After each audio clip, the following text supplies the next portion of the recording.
Je, hili ndilo jiji linalobadilika kwa kasi zaidi Afrika? Katika miaka michache tu, jiji hili la Afrika limebadilika kabisa. Tumetembea kote jijini na kuona mabadiliko. Nilikuwa hapa mwaka wa 2019 na sasa ni mji mpya kabisa. Mabadiliko haya yamefanywa chini ya meya wa kwanza mwanamke wa Addis Ababa, Adanecha Abebe, mwalimu wa chekechea kabla ya kuwa mwanasheria mkuu wa kwanza wa kike wa Ethiopia.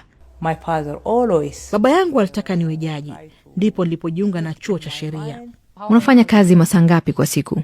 Wakati mwingine saa 16 kwa siku, wakati mwingine ni saa 14 hivi. Tunafanya kazi usiku na mchana. Sio kusema ni mimi peke yangu tu, ninaweza kusema kuwa kila mwanamke kuanzia mama yangu anafanya bidii sana na kujitolea katika jamii, lakini jamii huwa haiwatambui.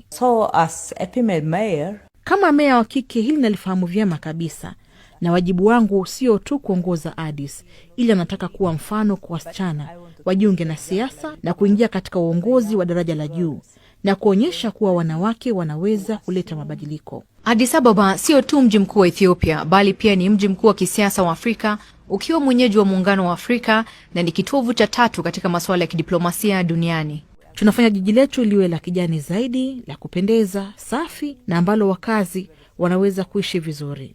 Kila niamkapo asubuhi mimi huomba na muamini Mungu, alafu napangilia kazi zangu za siku.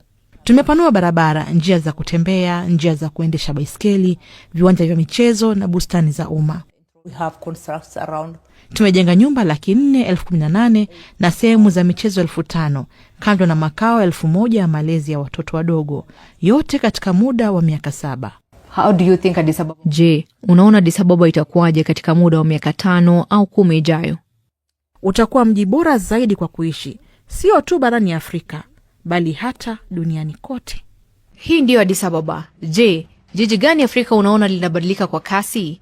Tuandike maoni yako hapa chini.